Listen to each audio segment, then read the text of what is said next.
For nearly a century, Disney films have entertained generations of audiences. Their stories, songs, and characters have become not only iconic, but are a cultural aspect of American childhood, and I'm sure in other places as well. But to make a riveting story, you need a villain. And no one does villains quite like Disney. These were the characters we're supposed to absolutely despise. Yet somehow, they're the ones we can't stop watching. Their wit, flair, and dramaticness make them impossible to truly hate. But not all Disney villains are equally engaging or redeemable, so I decided to rank them on a bestie scale. This ranking isn't necessarily based on who's the most and least evil or most well-written, but more based on how bad they truly are, mixed with genuine charisma. Basically, who can sit with us. This ranking is based on moral goodness and entertainment factors. These are accounted for equally. Like if a villain has a horrible scheme, they can make up for that by their vibes and aura. So some characters could, I don't know, ruin the lives of millions, but be ranked above someone who stole money from someone's piggy bank or something.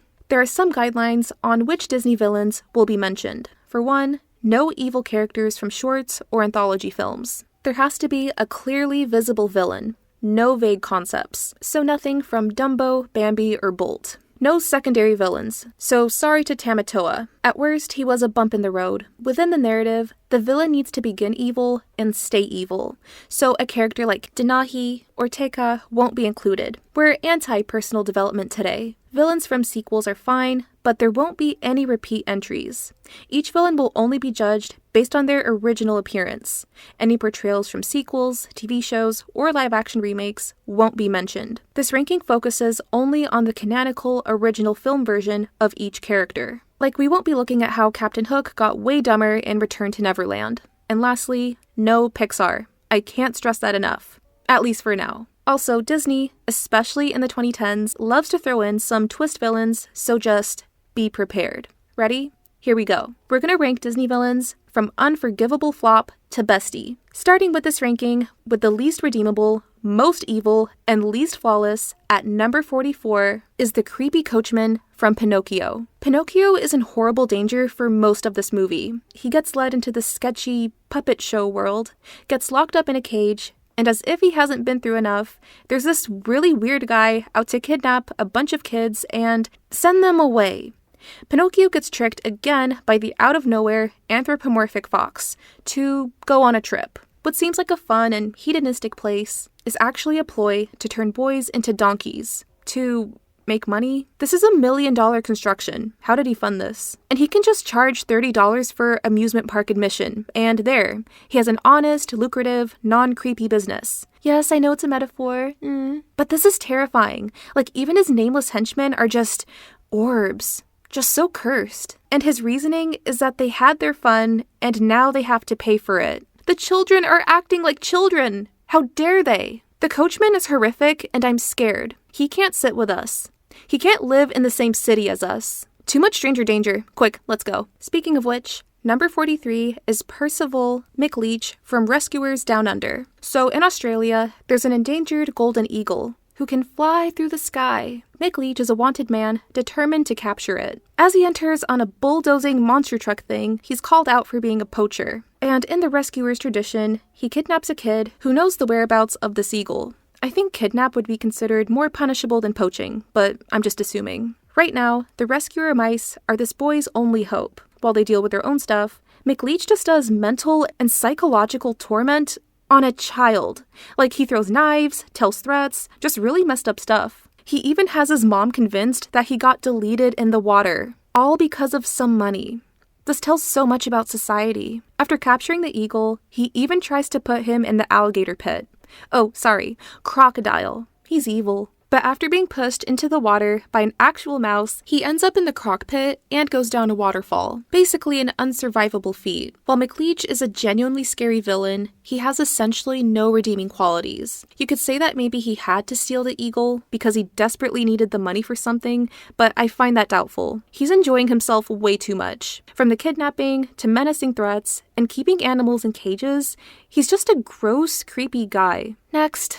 Number 42 is King Reynard from Frozen 2. He's the grandfather of Elsa and Anna, who seems to be a good king before he disappeared, when in reality, he formulated a plot where he tried to get rid of the Northuldra due to their associations with magic. He has a big issue with magic. Conflicts arise when Elsa awakens a spirit in the enchanted forest, and finally comes face to face with her grandfather. He says that magic makes people too entitled, making them believe they can defy the orders of the king. He just wants to keep things in order. For himself. Anna sees how evil her grandfather really is and saves the forest, and everyone in it, ending his tyrannical reign. King Runnard is barely in this movie. Some of his screen presence is only his voice. You don't get a gauge of his vibe other than he's evil, thrives on control, and thinks magic is bad. His motivations and personality is very one-note. He's evil enough to endanger an entire group of people for his selfish, egotistical reasons. And I know it's boring to describe a character as boring, but he is. It's possible that if he had more screen time, that wouldn't be the case, but I'll let the fanfiction writers deal with that. This twin-tail-wearing fool. Number 41 is Governor John Ratcliffe from Pocahontas. He's the captain of the Virginia Company, setting sails for gold. His personality is centered on gold. Like, someone could have a conversation about toothpaste, and he'll circulate that to gold. Like, we get it. But he knows he's hated and no one likes him, because he's a social climber who's bad at everything.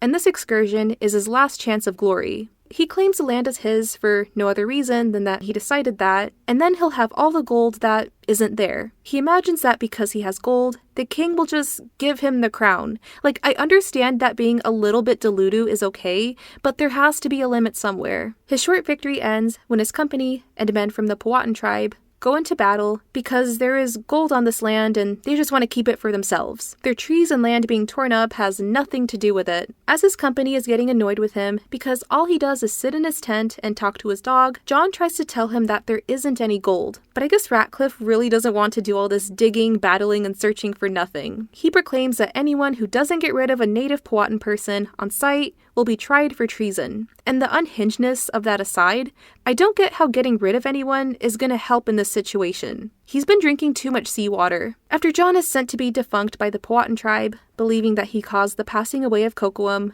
it's officially war. How is he doing a Zoom call through a waterfall? When everything is settled down with the power of love, his team doesn't support him anymore. But he loves fighting for the sake of it, and tries to get Pocahontas' dad. But John takes the ballet instead. Because of his injuries, he has to return to England. Oh no, maybe he and Pocahontas still won't last. It's not really clear what happens to Ratcliffe, but either way, his gold and royalty dreams have been squandered. Ratcliffe is one of the most exhausting aspects of this movie. He's vain, delusional, and he's just not a good leader. His own team quickly feels sidelined. He makes up theories based on the mindset of, because I decided that, and doesn't listen to anyone. All of this seems to be overcompensating for his unpopularity. He's trying so hard to be an icon, but he's just embarrassing himself. John Ratcliffe is a messy, criminalic flop. He cannot sit with us. Number 40 is Kron from Dinosaur. I know this is one of those you either like it or you don't movies, but personally, I just don't. And it was hard to evaluate this because these dinosaurs look the same. Kron is the leader of the herd heading to the nesting grounds. It's some really important place or something. He's very controlling and stubborn. He's always very serious and wants to be the leader for the sake of it. Not necessarily because he deep down has some important cause, but he just wants to. He's so obsessed with leading, he gets defeated by the enemy dinosaurs. Kron is a villain because the story needs a villain. And much like his motivations, for no specific reason. At least he was in the supposed good team, but otherwise, let's move on. Number 39 is Nalo from Moana 2, another barely existing villain, who has even less screen time than King Runnard. You'd think the villain of this movie was the slinky, bat-esque goddess Matanangi, but no. The storm god Nalo is the biggest obstacle of this movie, mostly acting as a scary storm presence who threatens to sink Moana's island. What can you say about him? He's intimidating, but isn't a fan of evil laughs. Like the few times he is shown, he's only visible as a hurricane, and then shows up in the mid-credits. Again, he's an intimidating presence, but this movie doesn't make much use of that. It's hard to say much of anything about his charisma or redeemability because he showed up for about 3 seconds and left. Maybe he doesn't truly care about all this villain stuff, I don't know. Number 38 is Prince John from Robin Hood. He's greedy, conceited, and absolutely loves taxes. There's nothing like robbing the poor to feed the rich. But he's also super insecure because his brother is a king and better than him. Prince John isn't very smart. He constantly falls for the schemes of Robin Hood and the other bandits. How does he fall for this? His shirt don't even fit. Even when John sends Robin Hood to be executed, he can't even accomplish that. There's a reason he's not the king. I know that stuff is more based on arbitrary rules, but still. In the middle of the night, as John uses money bags as teddy bears, he gets robbed blind, or asleep, by Robin Hood and co. This is why keeping your money in bags isn't a secure saving system. That's how the Great Depression started. After all his money is snatched, he loses it and chases his sidekick into a burning building and later goes to jail. Prince John isn't a strong presence in this story.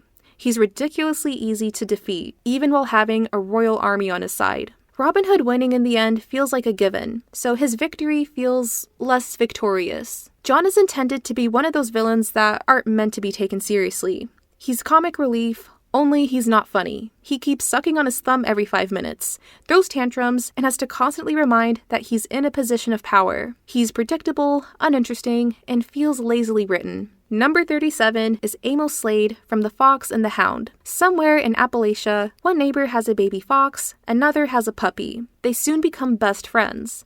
But Amos doesn't approve of all this frivolity. Apparently, to be a good hunting dog, that means you can't have any friends ever. He and the fox's mom get into an argument, and they live right next door. That's such a mess. Amos, as well as the hound, go away on a long hunting trip. But later, they all return home, apparently still holding grudges. Because of Amos's strictness, it's basically impossible for them to be around each other. He has his weapon around like it's nothing, and when one of his dogs get injured, he threatens his neighbor's fox.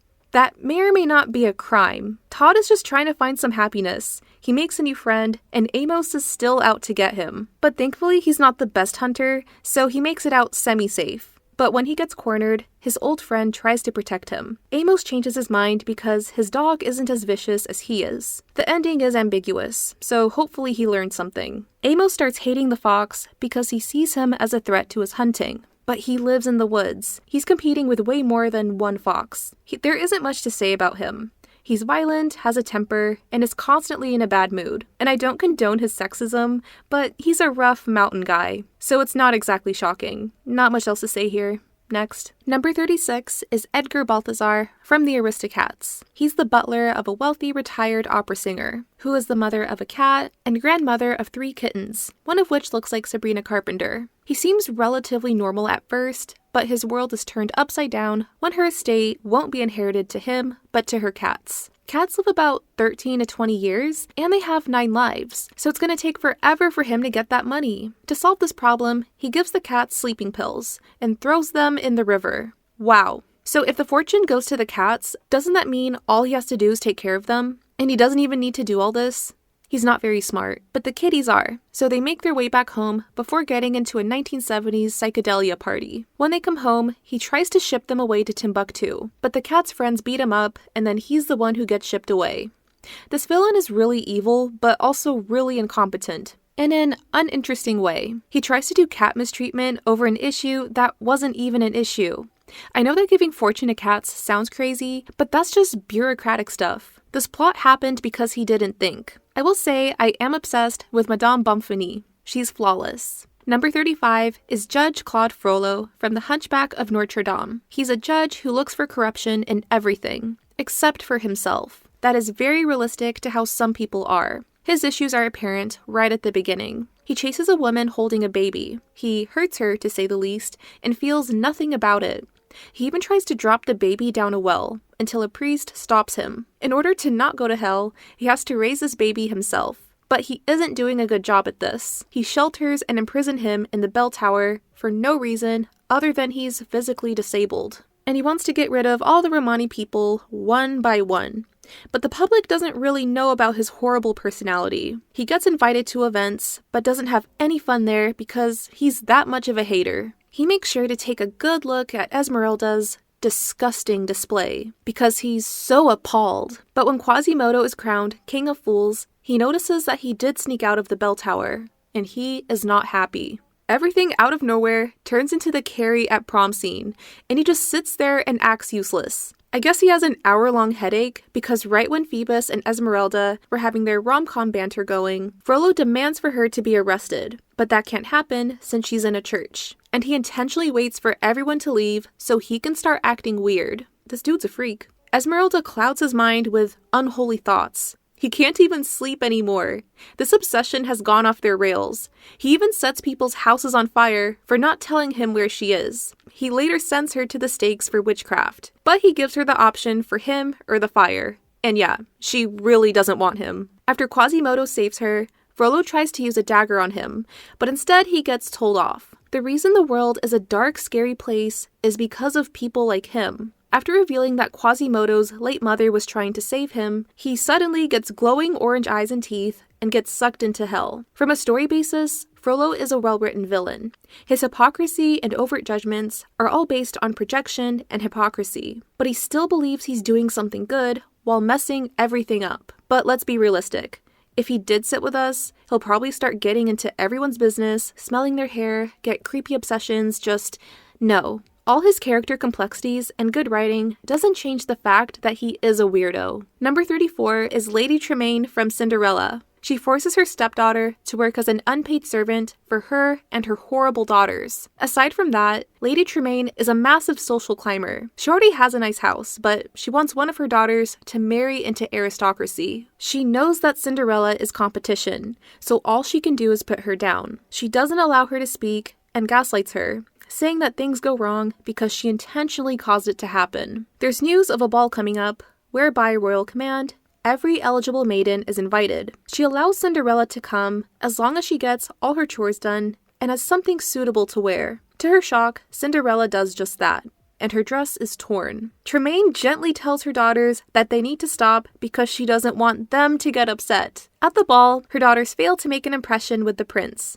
and instead, he goes for a mystery girl that no one knows. The next day, her daughters still have a chance of becoming royalty, and at this moment, Tremaine realizes that Cinderella might be the one the prince is looking for. So she locks her in her room, but in the end, she gets to marry the prince, and most importantly, escapes the clutches of Lady Tremaine. This is one of those characters that are terrifying because she's so real. She doesn't abuse her power through magic spells or any royal position. She doesn't yell or threaten Cinderella directly, but does little psychological jabs such as gaslighting, interrupting her, and undermining her feelings. Just pure cold scariness. So yeah, there's not really anything flawless about her. She can't sit with us because she sucks. Number 33 is Bill Sikes from Oliver and Company. The story is inspired by Oliver, but set in 1980s New York. This was before the M&M stores and overpriced matcha shops. So this city was pretty rough.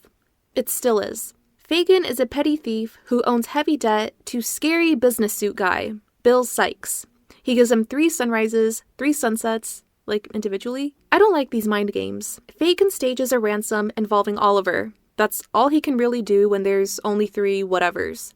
And this isn't going so well, and Bill is just chomping on a cigar as he does. After he does some kidnapping, he gets hit by a train. Bill Sikes isn't particularly memorable nor interesting as a character. He's a sleazy, morality-free criminal. That's all he's shown as, and that's all you can say about him. But like the rest of this movie, there's something about his character that's very 80s. Scary business suit guys were all the rage, and I think they should come back. Also, Georgette is just living everyone's dream life. Number 32 is Madame Medusa from The Rescuers. Medusa's the owner of a pawn shop who kind of gives off Miss Hannigan from Annie vibes, but she sets up a plan to kidnap an orphan girl so she can retrieve a diamond from a pirate's cave for her. At Devil's Bayou, because she and her right-hand man, Snoops, are bad at everything, the girl just runs away. The diamond is retrieved, but she doesn't plan on sharing it with Snoops. She puts the diamond into Penny's teddy bear, but contrived things happen, and they all have to chase after the bear. Her legacy ends with her clinging onto a piece of her destroyed home as her gators snap at her. She kidnaps an orphan girl for her own selfish needs.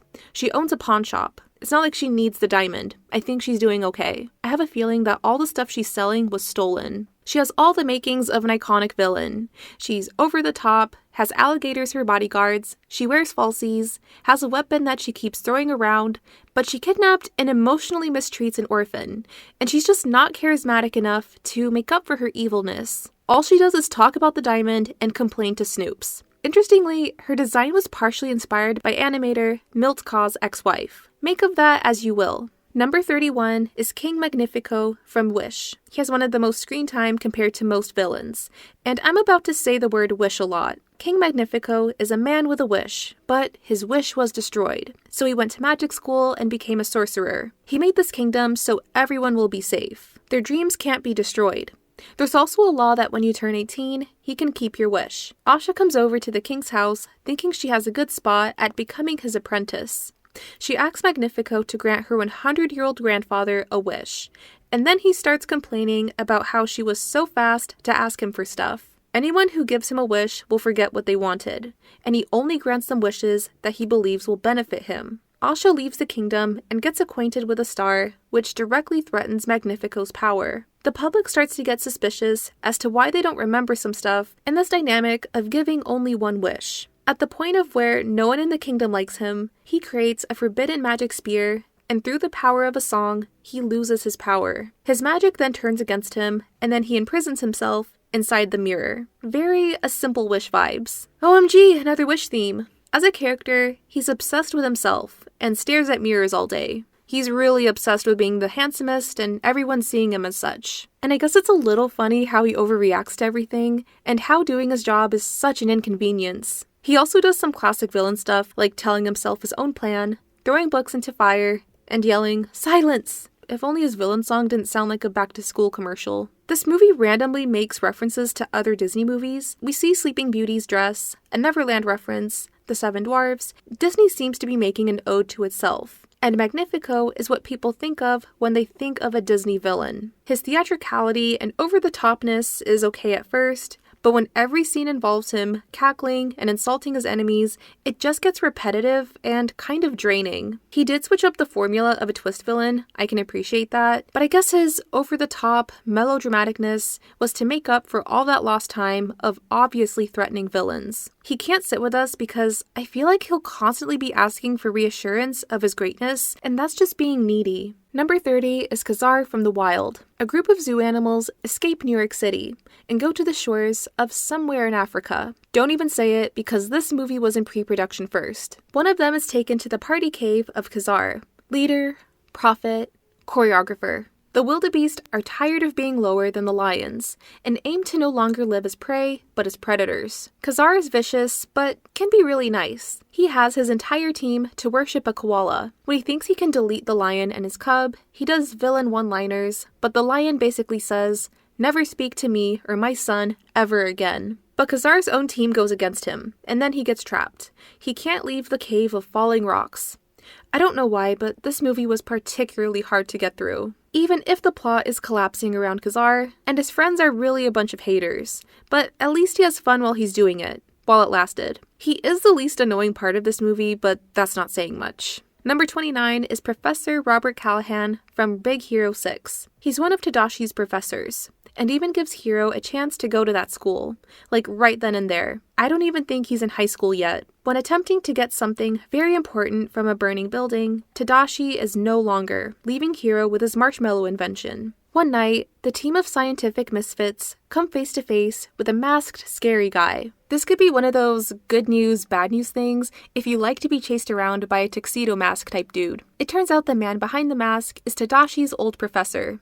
I mean, he is kind of old, but like his former professor. He plots for revenge because he believes that Cray caused the disappearance of his daughter, and he makes him watch everything he's built disappear. A battle starts, and then it stops because he ran out of microbots, and the mask he loves so much is taken away. His missing daughter is found, but Callahan is thrown in jail. He has more sympathetic motivations than most of the characters here, but he's rather generic, and his decisions don't make a lot of sense. He just endangers Hiro and his team when they seemingly had nothing to do with Cray. He just does that for the sake of being evil, I guess. I think that since he found his daughter, he might be redeemed. Maybe jail will scare him straight. Number 28 is Cruella de Vil from 101 Dalmatians. She's introduced as that devil woman and immediately prompts a musical number. That's how much no one likes her. She's extravagantly stylish, seemingly high style, and a heavy smoker who says "darling" a lot. Off that alone, she doesn't seem too bad, until she rushes into the room asking for puppies that aren't even born yet. Dogs are good at sensing evil. They don't like her,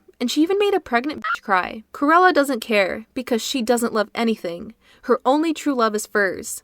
What type of furs? Don't ask. After the birth of 15 puppies, she shows up at the door after like 0.3 seconds. Though they could use the money, Roger and Anita refuse to sell the litter to her. However, her simpleton sidekicks pup-nap all the Dalmatians. Over at her manor called Hell Hall, where she even has a devil phone, everything is going to this horrible plan. With all these cute puppies, she can make like 10 fur coats. But it ends with her car being driven off the road and she cries in the snow. All 101 of the puppies are safe. Villains of the fashion industry are the type of characters I usually love to see. But I will admit I am being biased. As a dog owner, I just can't root for Cruella at all. And for that, she cannot sit with us. I don't care how extravagant she is, though she does get a little points for that, but still. Number 27 is Aunt Sarah from Lady and the Tramp. Ooh, Lady got her lashes done.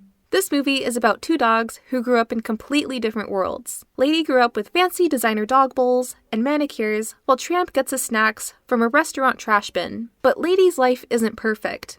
Her mom is being mean to her. It's horrible. It's not excused, but she's stressed out because she's having a baby. The baby arrives in spring, and with that, the relatives are coming over. Forget the crying, sleepless nights. This is the scariest part of parenthood. Aunt Sarah shows up and lets the parents have a day off while she looks after her nephew. But to say the least, she's not a dog person, and never lets Lady come near her.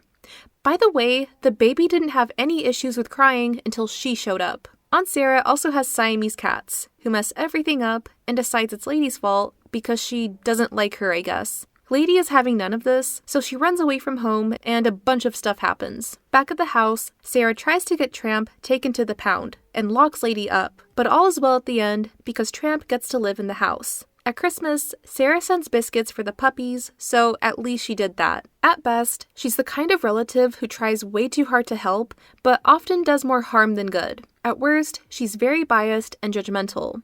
She dislikes Lady for apparently no reason, and is a very irresponsible cat mom.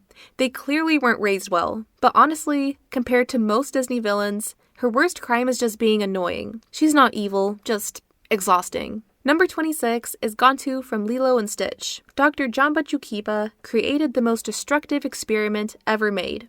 626 is so bad, he gets arrested for creating him. Gontu serves as a captain for the Galactic Federation, and he's very gruff and professional, but is still scared of the little troublemaker. Doing what he's programmed to do, 626 heads to Earth, and it's only up to Jumba and Plinkly, who I know would be best friends with Roger from American Dad, to capture him. They're on Earth and still haven't done what they're supposed to do. It turns out that Gontu actually does his job, a little bit. He messes up by capturing Lilo as well. Stitch escapes, so maybe he's not that great at his job. Because he puts civilians' lives at risk, he gets fired. From his perspective, he was just doing what he had to, but he wasn't great at it. Gontu was getting a little ahead of himself because Stitch did manage to escape, and he broke galactic law. He's not especially evil, but not very memorable either. He's a kind of villain who exists because the story needs an obstacle, not because he's charismatic or terrifying.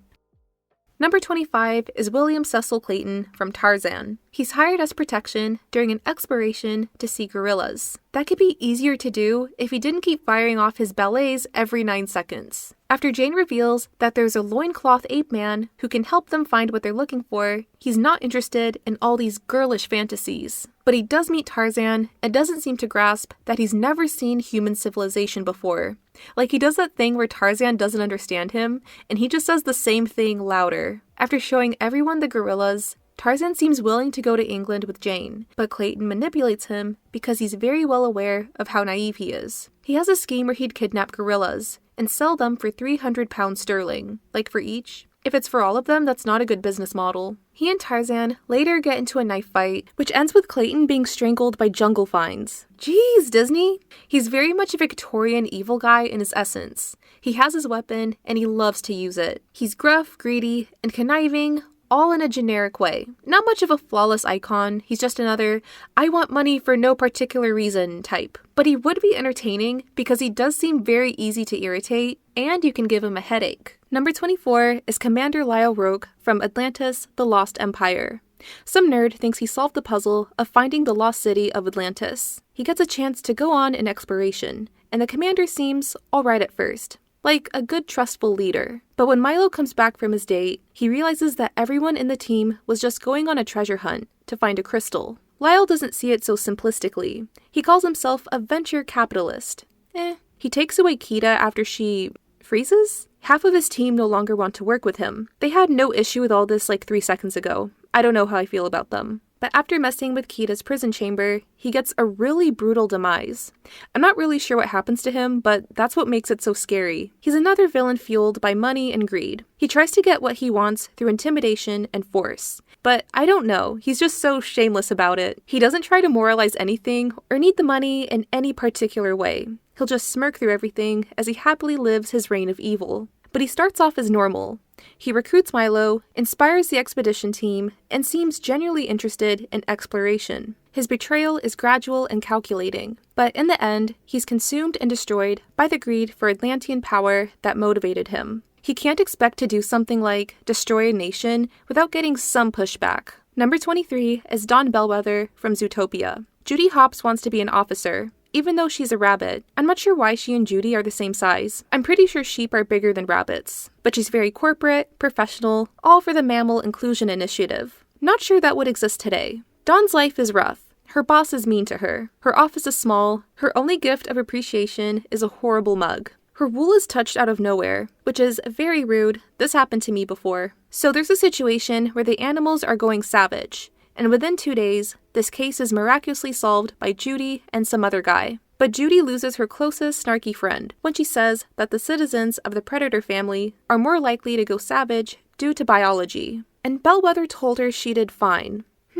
But Zootopia isn't kind to predator animals anymore, so she's elected as the new mayor. It's later found that the savage situation isn't caused by biology, but by a planted serum. And when running into Bellwether, there is immediate suspicion. This is all her fault. The reason she did this is because if she takes all the praise in the city to be united against a common enemy, she will be unstoppable. But her villain plan has been recorded this whole time and she's sent to jail. While this is another situation where a villain just wants some sort of power, in this case, we can see why. She's put down in a corporate job. She has to work in a place that looks worse than a prison cell. She took her quiet resentment to strategize. And while I'm not sure if she can be redeemed, Bellwether could have used her intelligence for something better. She could have reached to the top without evil schemes. But maybe she's just chaotic enough to love watching the city metaphorically burn. She did the gaslighting, the gatekeeping, the girl bossing. This movie came out in 2016, so this was the era for her. Number 22, right in the middle of this ranking, is Shere Khan from The Jungle Book. A human boy is literally raised by wolves in the forest, but is sworn to be offed by Shere Khan because he's racist against humans. He has trauma. Humans have done stuff to his jungle, but that is no excuse. He's cunning, calculated, and royalty, and no one seems to like him. But after trying to attack Mowgli, the Fab Four helps him, and Shere Khan runs away, possibly getting caught on fire. Wait, no, it starts to rain. Though intimidating and powerful, he doesn't leave the strongest impression, and is relatively easy to get rid of. He does have a cunning, strategic personality, which I think would be better utilized if this movie's pacing wasn't so slow and awkward. But I have a feeling he inspired Scar from The Lion King. Yeah. Next, number 21 is the Horned King. Pronounce it very carefully when you say that, from the Black Cauldron. He wants the Black Cauldron for its evil power, and when he enters the room, it's like, BAM! With red smoke all around. He kidnaps a pig who has the ability to show anything if its face is in the water. That's a very specific power. He's even willing to hurt her if she doesn't show him. She is tripping out. Look at her. He tries to get a closer look, but does so in the scariest way possible. And maybe that was on purpose, but he gets scalded. The answer to all his problems is to just throw them in the dungeon. While the heroes are kidnapped, the Black Cauldron is in his hands, and he can have fun with it and stuff. He does dark magic things and creates a skeleton army, in which he inevitably fails and refuses to acknowledge that it's his fault. And his evil ends when he's taken to the cauldron. The exact thing he wanted caused his downfall. The Horned King has all the makings of a strong villain. He has a deep, gravelly voice. He looks scary. He's unquestionably evil, and that's exactly why I don't see a redemption arc with him, besides his fate. He's not so much of a flawless icon, but more of a classic scary Disney villain. I don't think they'll ever make a movie as eerie as this again. They were really into the 80s dark fantasy style. So aesthetically pleasing. Number 20 is Hans from Frozen. Too many just go feral for this man. At least Anna knows how to behave herself when she's introspectively thirsting. But he's Prince Hans of the Southern Isles, who shows up on an actual horse. When Anna mentions that she's the princess, he's suddenly interested in her too. They meet again at the party, and he's just smooth, isn't he? He's saying all the right things, all the stuff Anna likes to hear, giving that 2013 subtle, quirky charm. He even co-sang the best song in the entire movie. They're so synced up. They may have just met, but they know it's meant to be. The logical step is to immediately get married. Only Elsa does not give them their blessing because you can't marry someone you just met. When Elsa ran away, he said Anna is completely ordinary. I don't like that. As Anna goes to find Elsa and Arendelle is frozen, he tries to do nice things and offers warm stuff to the people. He seems to really care. Anna returns with a near-frozen heart. All she needs is an act of true love and she will be saved. Seems easy enough. Only, Hans stopped pretending to love her. Hans has a Preminger scheme where he might have been open to marrying Elsa so he can then delete her and possibly Anna, but instead he went for the emotionally dependent one. He's getting away with this, and there's nothing that could possibly mess up this flawless, indestructible plan. Well, unless Anna's other boyfriend comes to save her. But really, Elsa saved her with an act of true love. The world is no longer winter. I don't know what winter looks like. And Anna punches Hans. This is the last thing that happens to him, but it's hinted that he's sent back to the Southern Isles and thrown in prison. Hans is a very divided character. Some love his scheming twist villain status, others feel that his evil reveal is out of nowhere and that his plan makes no sense. He wants to take the throne because he has too many siblings and it'll take forever for him to have the full power. He could never hurt his own family, so he decides to harm another. But even after his true self is revealed, he's not particularly intimidating. Like, he's trying to act all Shakespearean. The scary thing about him is how he can charm his way into getting what he wants. He's smooth, attentive, and perfectly tuned to say exactly what Anna wants to hear. He comes across as trustworthy, but really, he is a cautionary tale. I feel like if Hans did go on a date, all he'll do is just complain about his family and brag about all the achievements he never did. He might also keep ordering drinks every 5 minutes. And if he somehow did get married, you just know he'd be cheating. Yeah, he may have a good singing voice, but because of his manipulation and fake personality, he can't sit with us. But he is a mess to behold. Number 19 is Jafar from Aladdin. At the beginning, his goal was to find the Cave of Wonders, which contains a legendary lamp. He only needs a diamond in the rough to retrieve it. There's no way he's doing it. But he spends most of his time undercover as the advisor to the Sultan. I'm not sure why he trusts him. Like, he's so sly to the point of being inauthentic, and carries around a snake stick that hypnotizes people. He's certain that one day he'll be Sultan, as long as he says literally everything in a sarcastic tone that just might happen. Jafar gets Aladdin into the cave, but he's playing 3D chess because he gets to have all the cool stuff, including the genie he really wanted. Later, Iago gives Jafar a terrible idea. The easiest way to become Sultan is to marry Jasmine. Ew. Technically, he could have just thrown her and the Sultan off a cliff, but he made up a law and hypnotized the Sultan to get this to happen. But things aren't going his way as Prince Ali comes. If he wants this marriage thing to work, he has some serious competition. Jasmine doesn't like Prince Ali at first, but later, she changes her mind. Aladdin breaks Jafar's stick, and then he gets fired, but does one of those magic smoke thingies and disappears. He's out for revenge. He steals Genie, and his first wish is to become Sultan. He then wishes to become the world's most powerful sorcerer and tells Aladdin's lies for him. After I don't even know what, he wishes for Jasmine to fall in love with him, because even he knows there's no way that's gonna happen naturally. If you take away the whole weird imprisonment thing, Jasmine kind of ate. I think red is definitely her color. I like the high pony, this is a look. But aside from his creepiness, he is not it. He's so controlling. He locks Jasmine up in an hourglass just because her boyfriend showed up to save her. Well, no one would save Jafar. He turns himself into a snake and a genie. This was a busy day for him, but he gets defeated by Aladdin. How did he not realize that being a genie means he has to be in a lamp? Jafar is slimy and evil with the right amount of insincerity. Like, he'll fling your iced coffee out of your hand on purpose, and he'll just say how terribly sorry he is. And you just know he isn't. He does come across as a hater. He never has anything good to say and doesn't have fun unless he's causing pain. Like, Prince Ali initially comes across as equally self-centered as Jafar is, but he was being so rude. He missed a bonding moment. And the thing where he wanted to marry Jasmine is just strange behavior. He's close to retirement age. But despite his many faults, his unhingedness is pretty intriguing. Like, what is he gonna do next? His motif appears to be a snake, and he's very snake-like. He doesn't try to achieve his goals through ambition or effort. He constantly wishes for shortcuts. You can wish for power all you want, but when you skip the inner work, the lamp owns you. But he's at the spot because I feel like he would be that person that would be posting all of his personal drama on social media, and it's just so crazy you can't stop watching. He'd make a soap opera, but in real life. Number 18 is Alameda Slim from Home on the Range. Who knows of this movie?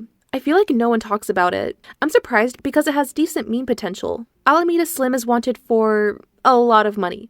He keeps stealing cattle and has sidekicks that remind me of the dumb twins from The Princess and the Pauper. He's very dangerous to the cows because his yodeling makes the cows drunk. I did not expect that.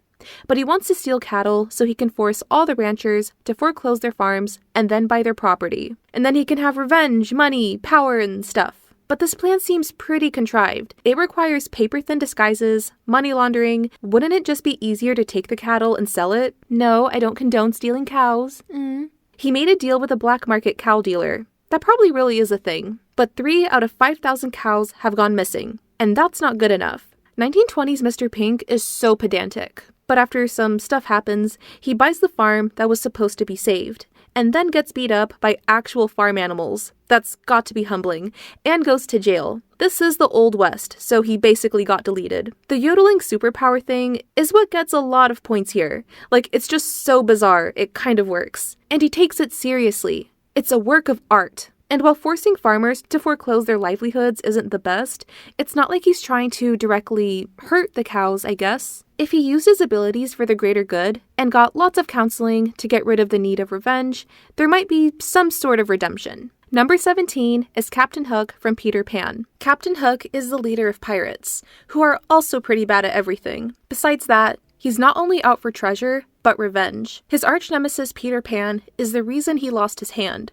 And yeah, I can see why he isn't happy about it. Especially when Peter Pan is completely unapologetic. And because of the hand situation, he's constantly being stalked by a crocodile. Peter didn't only do Hook dirty, he was really mean to Wendy for no reason. Tinkerbell gets a lot of flack for that, but Peter was no better. She's almost forced to go into the water, and when she doesn't want to go, all he does is laugh. He also went on a mission to save Tiger Lily, and Wendy had to remind him that's what he came there for. Anyways, Tink tells Hook where Peter Pan lives, and he sets up a present that will get rid of him. None of his plans work, and the story ends with him being chased by the crocodile. So one of the worst things Hook does is kidnap Tiger Lily, so she can tell him where Peter Pan lives. And he takes Tinkerbell, but after Peter Pan banishes her for being mean to Wendy.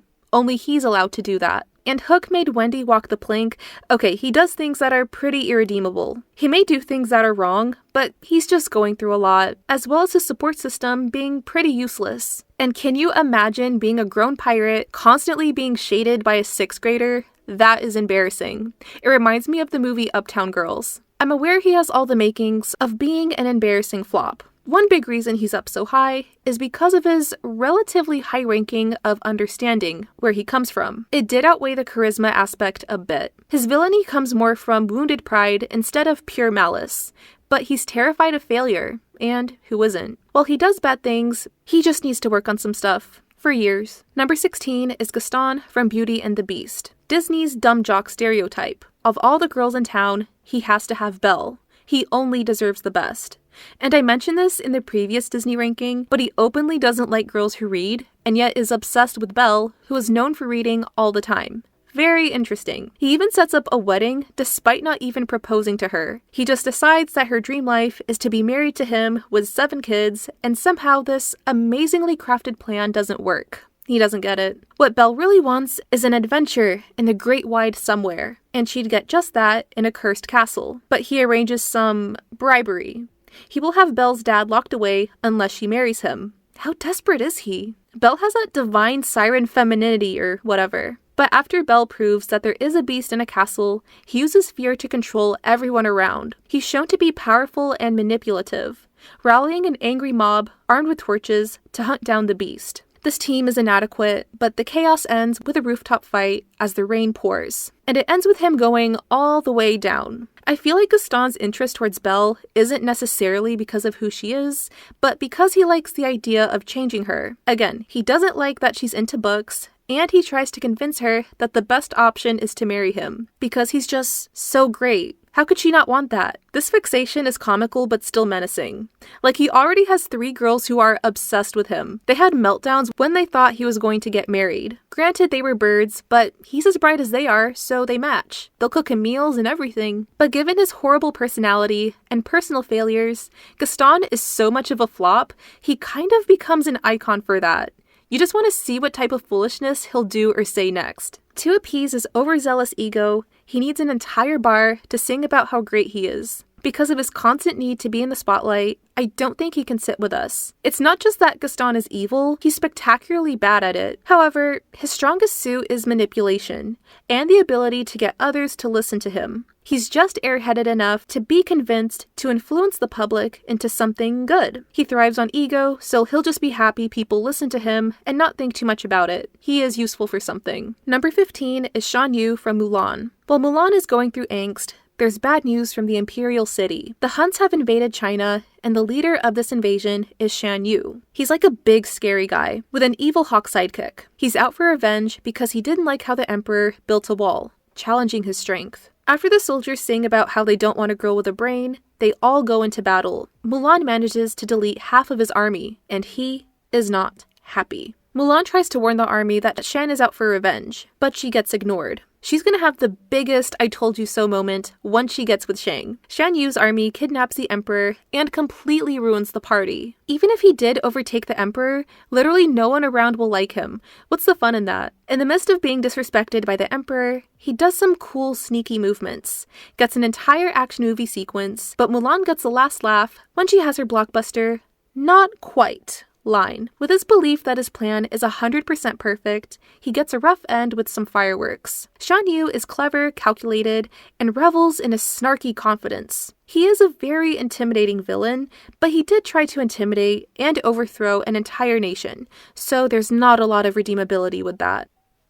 Number 14 is the Queen of Hearts from Alice in Wonderland. After falling into a rabbit hole, Alice goes through a very trippy adventure in Wonderland. This unhinged world is ruled by the tyrannical Queen of Hearts. She only shows up in the 3rd act, but is still a foil that Alice needs to overcome, and leaves a big impression. She demands that everything must follow to her standards. Even the trees are cut into heart shapes. Aw, she stole my motif. And if anything goes even slightly outside of her demands, then it's off with their head. All they did was paint the roses red, but as long as she doesn't lose her temper, anyone will be okay. The problem is, everything sets her off. When Alice does nothing, she's surprisingly taken to court, where, of course, the queen is the judge. This is a very biased judicial system. When Alice exposes the queen for everything she is, it's, off with her head. But she runs away from Wonderland and wakes up. It is realistic that the scariest part of the dream is right when you wake up. Her exaggerated temper and constant shouting make her memorable. She immediately sets the stage for everything, but she doesn't have a clear motivation beyond rage and control. Maybe she needs to do something about her anger issues,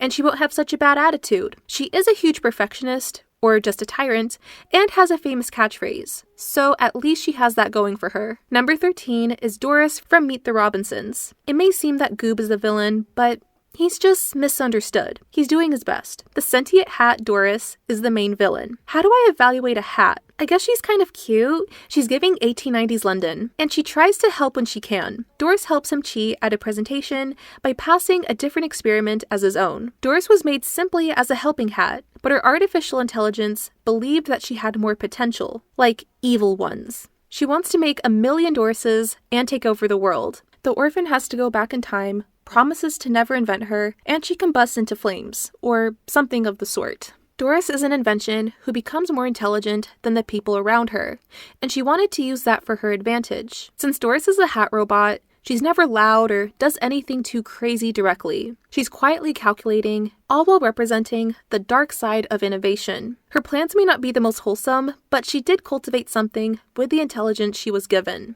Number 12 is King Candy from Wreck-It Ralph. He is the king of the Sugar Rush game. Given the candy-centered theme, He's so jovial to the point, he seems more like a theatrical TV show host or an eerily happy Mad Hatter. At first, the only mean thing he does is discriminate against the glitch thing, and when it comes to Ralph, he's very against game hopping. I never noticed before that there was a Children of the Corn reference. The King of Candy doesn't want to get unplugged, which is why he seems so harsh against glitches. Getting unplugged is something that happened to some game like forever ago. I don't think it will get brought up again. He claims to care so much about his subjects, but he throws actual fire candies at his opponents, and flips out when he's fairly losing. But he can't and won't lose, because as it turns out, he was the game that got unplugged a long time ago. I will admit that him switching back and forth to his original self is pretty unnerving, but his hunger for fame is his downfall. He thrives on attention and won't accept being on the B list. He's obsessed with order, but for his personal gain. His vendetta against game hopping comes from self-preservation, cultivated with a false exterior of whimsy. I don't know if he's an icon per se, but he is a creepy, sinister villain. Number 11 is the Oogie Boogie Man from The Nightmare Before Christmas. He was inspired by the Cab Calloway appearances in Betty Boop cartoons, and I can definitely see it. He's basically if Cab Calloway was an evil potato. He keeps Santa to himself because he does not want Jack Skellington to take his spotlight. Being the center of attention is what he thrives on. Look how theatrical he is. Plus, he wants to get rid of whimsical joy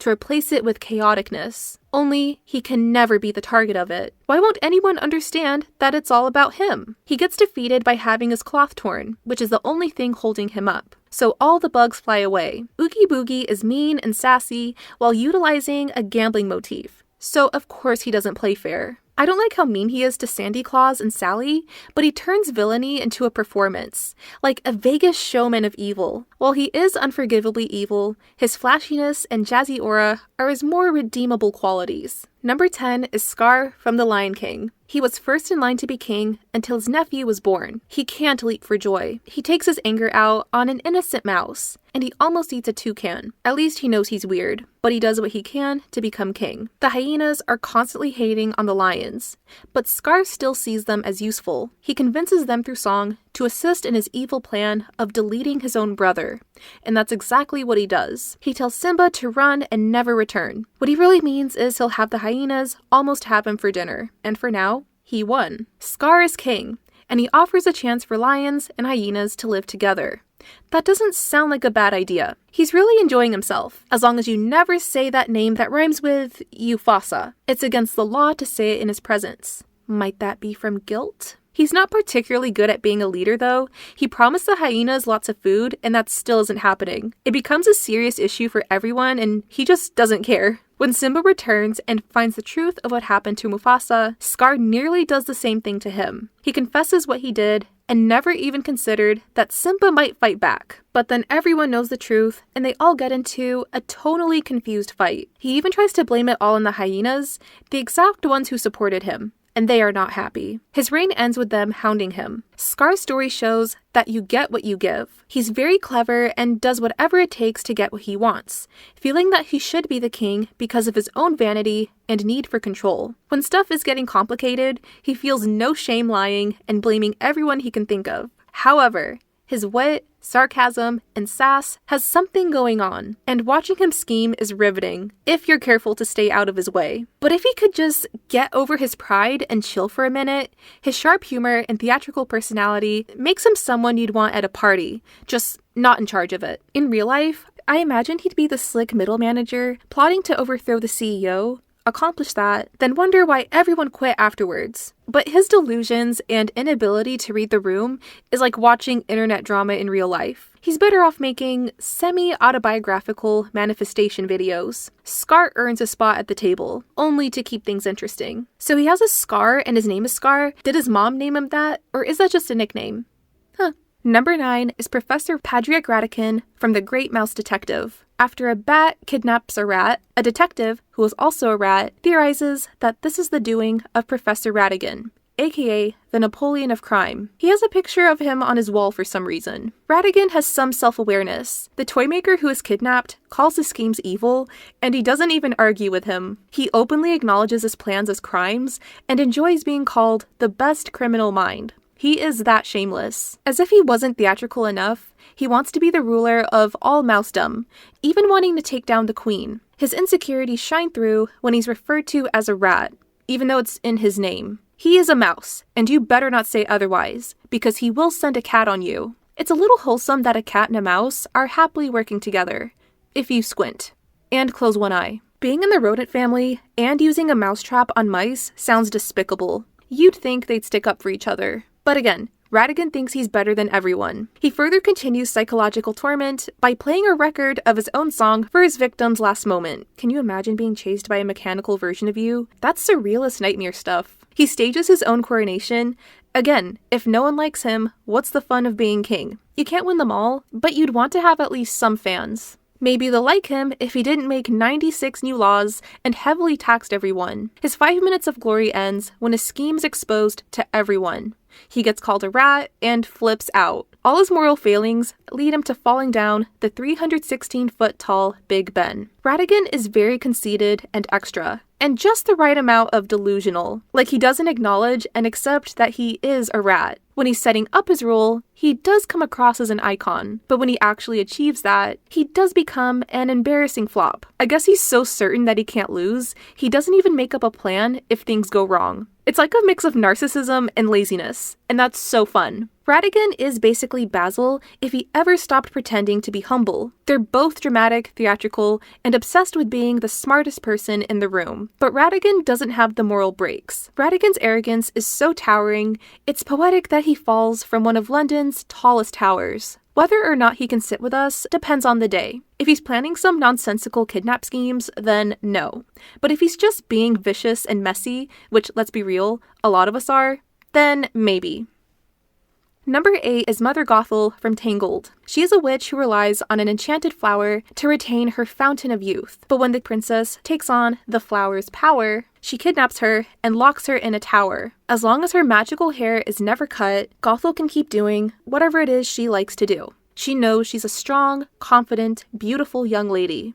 Did she lie? But she doesn't believe in love all that much. All she can do is gaslight into keeping everything's in order. For her, at least. But Rapunzel keeps yelling at her when she did nothing wrong. Kidding, I'm kidding. Rapunzel has some good skills, and Gothel has a lot of charisma. If she wasn't so evil, they could team up into something great. But she did kidnap Rapunzel in the first place. I just remembered that. But she's not completely horrible, I guess. She's willing to go on a 3-day trip to get Rapunzel paint for her birthday. In the middle of Rapunzel's journey to see the lights, and starting to fall for Flynn Rider, like how 90% of viewers did, Gothel tries to convince her that he doesn't like her back. She's probably trying to get to him first. Again, kidding! When Rapunzel finds out that she's the lost princess, Gothel guts Finn, even though she insists that he won't show up. She agrees to let Rapunzel heal him. Suddenly, all her hair is cut off, and any sort of power she once had is gone. She turns about 60 years older and falls down the tower. Gothel tells Rapunzel that the world is a dark, cruel place, and she'll only be safe as long as she's with her mother, because Mother knows best. She wants to keep Rapunzel under her wing so she can use her hair powers for vanity reasons. But it's possible she's been beaten down by society, that how she is on the outside is the most important thing about her. Maybe her motivations aren't 100% based on ego. Maybe it's just to be accepted. But it's not like she has too much to worry about. Even when she has more gray in her hair and lines on her face, she's still bad, like in a good way. The whole kidnap and mental manipulation thing is not forgivable though. She can be charismatic if she wants, though it's completely through manipulation. But if you think about it, basically anything anyone says is out of manipulation if you look deep enough. I said what I said. Mother Gothel stands out amongst other villains for her elegance and psychological complexity. She vaguely reminds me of a more subdued Carlotta from Phantom of the Opera. She may not be interested in being a stage diva, but thrives on self-importance and always being at the top. I can't say she's flawless per se, but if she works on her personality a bit, she might be. OMG this diva. Number 7 is Madame Mim from The Sword in the Stone. She's a witch who lives on her own and is just doing whatever she likes. She doesn't like Merlin because there's no way he's the most powerful wizard. She's so much better than him. That makes me think of that Austin and Ally song. Mim is more talented because she can make herself look however she wants. She can be so ethereal if she likes. It was argued that Merlin's magic is only useful for something good, but if you can do something good for yourself, it does count as doing something good. She's also really confident because she confronts Merlin herself and challenges him into a duel, plus she makes the rules, most likely so she can get an advantage and not allow Merlin to do the stuff that she can't. Say what you like, but she's being clever. But in this duel, she loses by getting a rare disease by Merlin. She probably has the easiest fate for a Disney villain. All she does is shout about how much she hates sunshine, but otherwise, she'll be okay. She may be eccentric, but isn't horribly evil. She happily minds her business. Also, you know that Addison Rae eBay catfish thing people do for discounts? She could easily do that herself. She kind of makes her entire personality out of how much she can change into stuff. Like, we get it the first 5 million times. But still, I think she can sit with us. Number 6 is the evil queen from Snow White and the Seven Dwarfs. The evil queen is the cruel and vain stepmother of Snow White, who she forces to work as a scullery maid. She is obsessed with being the fairest of the land and has a magic mirror who gives her updates on how she looks better than everyone else. Though the queen looks beautiful, rags cannot hide Snow White's gentle grace, so she is the fairest. She does not want to hear this. But the solution is simple. She tells the huntsman to take Snow White to the forest, so she'll no longer be a problem. Of course, the huntsman can't do this, and Snow White runs off to live a more secluded, cottagecore life. Even though Snow White is out of her hair, the queen still isn't happy that she isn't the fairest of the land. She may be equally as fair as Snow White if she wasn't so mean, but the queen thinks she's fine the way she is, and decides that she'll go to the cottage herself because everyone around her is completely unreliable. We can now infer that she's also a witch, as she gets into her book of disguises and turns herself into an old crone draped in black. I find it interesting that given her obsession with vanity, she could have chosen a disguise where she looks different but still beautiful. But this disguise shows her inner horrificness outward, and with one taste of the poison apple, the victim's eyes will close. Forever. And ever. She's just having a good time. She looks like she's enjoying herself more as a crone than how she is normally. Her plan worked perfectly, until, after being chased, she ends up falling off a cliff. The evil queen got so upset over something as petty as being not considered the fairest of the land, and was willing to plan out an actual slaying over this. She was worrying about all the wrong things, but some people in her life just aren't helpful at all. The huntsman was rude enough to not do the job he was paid for, and then he had to pay. Just kidding. As evil as she is, a big reason why she's so high up on this ranking is because of her messiness. It's great. She's literally Disney's Trixie Tang. Tell her she's pretty! She's also the type who will give you a framed picture of herself for your birthday. Amazing. I feel she was born in the wrong time. If she lived in the social media age, she'll get way more attention and praise than she'll know what to do with. There's also the thing of comparing herself to other influencers, but whatever. All she needs is an army of Veronicas, and she won't have to give anyone a poison apple. For now. Number 5 is the proud mistress of all evil, Maleficent from Sleeping Beauty. What an icon. At Princess Aurora's coronation, after receiving gifts from 2 of the 3 fairies, Maleficent shows up with her green fire, accompanied by a storm. The door was locked. What else was she supposed to do? But this is a party where she wasn't invited. Clearly, there had to be some mistake, but really she wasn't wanted. For half a second, she looks genuinely sad. For that, she kindly offers Aura a gift as well. She'll grow up with grace and beauty, and before the sun sets on her 16th birthday, she'll prick her finger on the spindle of a spinning wheel and will be no longer. She then leaves, and Merryweather gives Aurora a gift that if she touches the spindle, she'll only go to sleep. Maleficent lives in isolation, only having her henchmen, or orc creatures, to talk to. It's been 16 years, and there's still no sign of Aurora. And the reason for that, for all this time, the orcs have been looking for a baby. This is what she's dealing with. I'm impressed that she didn't melt down even more. But finally, on Aurora's 16th birthday, her plan finally worked. The precious princess has fallen to sleep. She then captures Prince Philip, and during the celebration, she goes to his cell to cheer him up. He wishes. She just taunts him and jokes about how she doesn't believe in all that true love conquers all stuff. With the help of the fairies, he escapes his prison, and Maleficent is doing whatever she can to stop him. She even uses all the powers in hell to turn into a dragon, but her legacy has ended with one throw of a sword. One thing I do like about Maleficent is that she's very much aware of how evil she is. Like, a lot of evil people will hide behind a veneer of righteousness. But she's way more self-aware than that. She placed a curse on a baby because she wasn't invited to a party. But it's the king and queen's fault for not inviting her just because she's evil. She is very theatrical, which gives her some she can sit with us points. Maleficent could have gone on a 10-minute rant about how she didn't need anyone in this room anyway, and how they're all fake and jealous, and she just wants to be alone. And then she storms off, ready for someone to yell, "Maleficent, wait!" But no one does. There was a Maleficent movie that tries to humanize her, and it mostly involves Angelina Jolie screaming into the abyss. Everyone in the kingdom doesn't understand her. She's seen as not using good magic because she's too powerful and good at her abilities. Sleeping Beauty is my favorite Disney princess because she found her love story by taking a nap. She did that. And Maleficent especially stands out amongst the villains because you could argue her confidence and talents are intimidating. To make themselves feel better, they claim Maleficent is evil based on rumors. So she takes on the relatable solution of pettiness. She takes a social snub and turns it into an eternal curse. Hopefully the kingdom now learns to be less judgmental.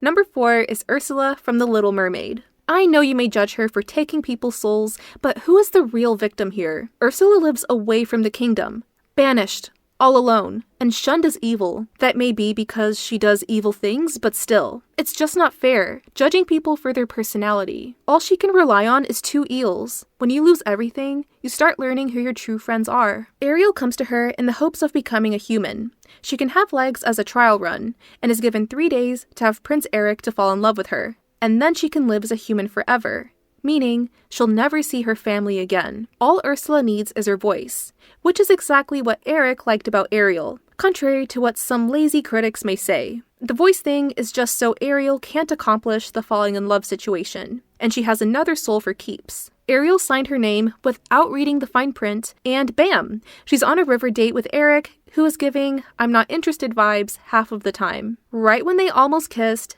Ursula cheats by having her eels sabotage their date. When Ariel is trying to do what she was told, Ursula calls her a tramp, and you know that's Disney language for something else. To really sabotage this arrangement, she turns into Vanessa and hypnotizes Eric into marrying her. So much happens in the 3rd act action sequence. Ariel gets her voice back. This breaks Eric's hypnosis spell. King Trident takes Ariel's place in the contract to save her. She's the new ruler of the kingdom for 2 minutes, until she gets a Maleficent-type ending where Eric gets rid of her. Ursula knows she's bad, but that's why you can't take your eyes off her. She's confident, theatrical, and unapologetically herself, which makes her magnetic even when she's scheming. And like any good businesswoman, she uses legal loopholes in her contract. Oh no, how morally wrong. But granted, her business is doing well because she makes it impossible for her clients to accomplish their tasks. Like in Ariel's case, when she was almost accomplishing the task, Ursula shows up and ruins everything herself. But she does everything with so much flair. You can't really be mad at her. But given how she's been outcasted, maybe she wants to claim the respect and influence she's been denied. And when being underestimated, she's gonna have an ambitious and sassy aura. She's simply that sea witch. I feel she would fare better as a business YouTuber giving questionable advice. Like she could be venturing into a newer, more socially accepted type of evil. She shows that all you need is charismatic manipulation and you'll always get what you want. Number 3 is Dr. Facilier from The Princess and the Frog. We are in New Orleans in the 1920s. OMG. One of the residents is Dr. Facilier, who is a witch doctor who's also a small-time hustler. He uses magic and manipulation to get extra money and souls. He also has friends on the other side who always has his back. Well, if he pays them back. And getting what he wants is amazingly easy. Prince Himbo willingly walked into a scary dark alley with him. That basically took no effort. But he doesn't only care about souls or the debt situation. His main motivation is to get money and power. And that can be achieved if he gets another guy to look like Naveen, while the real Naveen is rolling around in the swamp. Yeah, he managed to escape, but they can't worry about that right now. Facilier just has to work with this guy, who might be more evil than him. All he has to do is marry the rich girl, and they'll split the funds, 60-40. Okay, now they have to seriously worry because Naveen's pomegranate juice is gone, and so is he. But he doesn't panic. He's well connected, so a bunch of other souls go out looking for him. Naveen is found just in time for his Mardi Gras wedding on top of a cake. Just the very second Fake Naveen marries the annoying girl, and Facilier can do voodoo doll stuff with her dad, Frog Naveen ruins the entire plan. The amulet that holds his entire life is now in Tiana's hands. And he just stepped on Ray with no second thoughts. That's horrible. Anyways, he tries to emotionally manipulate Tiana, but she breaks his only source of power, and because he can't pay back his debt, his so-called friends come after him. There may be some things unsaid about his agreement with the friends. Maybe he got caught up in something. One thing no one brings up is that he claims to be royal, at least partially. So if you think about it, maybe he's trying to work his way back up so he doesn't have to do all this scheming anymore. But otherwise, he's very strategic. When things go wrong, he has a backup, and probably a backup for that. And if you ignore the debt aspect, he's good at persuasion. This is another villain who was inspired by Cab Calloway, so he has a showy, jazzy energy to him, so all the tourists can get easily distracted. And maybe, just maybe, this is my subtle evil side talking, but if there's someone you don't like, they just have like a certain attitude around you, he can arrange some stuff. Nothing crazy or life-changing, just something for you and him to cackle about. Plus, he's got style. He has the purple, the tarot cards, the skull motifs, like he has an aesthetic and a brand. He knows what's up. Essentially, he uses magic and manipulation because these are the shortcuts others already take. Instead of fighting fair, he fights smart. There's so much stuff you hear about working hard and why you should work hard. No, that's not the way to do it. The key is working smarter, like Dr. Facilier does.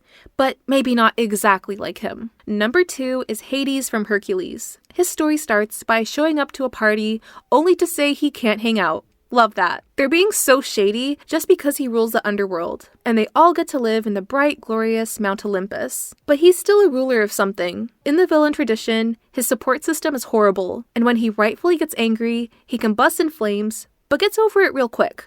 Emotional management. Also that scream sound effect that you may have heard from my previous videos, it came from this movie. In 18 years, the planets will align, Hades' titans will show up, and he will finally win. Good. Zeus is the CEO of terrible decisions and fuckery, but Hercules could potentially ruin his plan. But as long as Hercules isn't around, that won't happen. The plan is simple. Give Hercules mortal juice, and then get rid of him. But even that doesn't work. But eventually, he'd kind of own Megara. Hades and Megara are two sides of the same coin. She's not evil, but it's the snark of it all. Also, he finds that Hercules is still alive, and on his first day of visiting New York, he plans to throw a trick at him. But that plan also doesn't work, and Hercules becomes a celebrity. He's so bad at defeating him, there's a Hades failure/Hercules success montage. The problem was, he wasn't throwing the right type of curves at Herc. If Megara betrays him, she'll get her freedom, and she absolutely isn't totally in love with him. Because she just had to fall in love, Meg is messing everything up. Hades convinces Hercules to get rid of his powers for an entire day, as long as Megara doesn't get hurt. Remember that. But that's the exact day the Titans will land on Earth. See? Megara gets hurt, the deal is off. Herc punches Hades into the underworld, ended by his own creation. Hades is very manipulative, but has the power of convincing. He's driven by determination instead of malice. Like, he lives in the underworld, which is technically still owned by Zeus, which seems rather unfair. Yeah, I can understand being a little petty from that. Maybe not taking it out on his son, but still. Plus, he's snarky. Every insult is perfectly timed. The meltdowns are semi-relatable, and you know he has the best gossip. He'll say something about Zeus's lightning bolt problem. He can sit with us. We'll all have a couple glasses of wine and just be messy, talking about people who are annoying. There's this comment on a Hades being iconic video, and I can't agree more. If he got into a different job field, I'm thinking specifically lawyering, then he'll be slightly less evil. Really, all Hades needs is better PR and a scented candle, and he'll be okay. And number 1, for the most flawless, most iconic, is Yzma from The Emperor's New Groove. She's the royal advisor, but she's also trying to run stuff. She knows she's got it. She needs to work on her ruling system a bit, but yeah. And she's supposedly scary beyond reason, but I don't see it. She's just confident. Her sidekick, Kronk, is very much like Karen from Mean Girls. They're not bad, they're just dumb as hell. But everything is ruined when she gets fired for no reason, and I think she has a right to be mad. Cusco has some audacity. I blame the parents. But she's kind enough to arrange a swanky dinner. She gives him the best wine in the kingdom. There's peaches, yeast, citrus, lean, with just a pinch of poison, and she will be empress. Everything was going perfect until the poison is actually llama potion. Nothing to worry about there. He's a llama. What can he do? All Kronk has to do is take care of that. And that was almost easy. Yzma is now the ruler and is having an amazing time. I'm so into the purple. That looks so good. Until she finds out the alpaca is still alive. To really get the job done, she goes out and finds Kuzco and takes care of him herself. No one to rely on. What a shame. This kingdom is a bunch of haters. This is what happens when you let a Nepo baby run everything. She messed up her best shoes for this fool. Luckily, Kronk is very helpful. He's someone you need when you're running a business, at least if they know how to focus. Also, if you happen to have any sort of important plans, evil or not, don't announce it so casually, assuming no one will hear. She messed herself up. Still, she's 2 steps ahead. Literally. She's not sure how she did that, but it doesn't matter. She has the vial that Kuzco desperately needs. And if Kronk doesn't want to help her anymore, that's fine. She doesn't need him. A chase ends with Yzma getting a cat potion. She doesn't expect this, but she quickly adapts to her new abilities. But ultimately, Kuzco gets a human potion, and she's still a cat. People do not want to see a diva win. So let's be real. Kuzco was annoying, and probably was even worse to work with than what was shown in this movie. He needed some humbling. Maybe giving him a poison cocktail was a little bit much, but he could possibly thank her for teaching him a valuable lesson. I do disagree when she didn't like Kronk's spinach puffs. That's just wrong, because those sound good. But aside from that, she gets so much hate for being non-specifically old. Like, why does it matter how old she is? But she calls herself beautiful. She pays haters no mind. She also knows how to plot and scheme. Like, if Kronk wasn't messing everything up, she could go really far. If you ignore the poison thingy, she seems to be vilified because she has goals and dreams for herself. Wow, she doesn't underestimate herself. How dare she? And it's not like she'd be the worst leader, I guess. When one of her henchmen gets turned into a cow, he asks to go home, and she lets him. And she asks everyone else if they'd like to go. I don't know if Kuzco would have done that. All he does is tell potential suitors how they're not good enough for him. But with her flair of golden age of Hollywood glamour, penchant for clever insults, and her confidence, Yzma is the most flawless and iconic Disney villain. I am obsessed. And that's my ranking for Disney villains on who'd vibe with us the best. OMG, this was a long one. Which villain is your favorite? Who do you think can sit with us? Who can't? If you'd like me to do another video like this, maybe with Pixar villains or anything else, you're free to share in the comments. Check out my Patreon, and thank you all for watching, and I hope to see you all in the next one. Bye!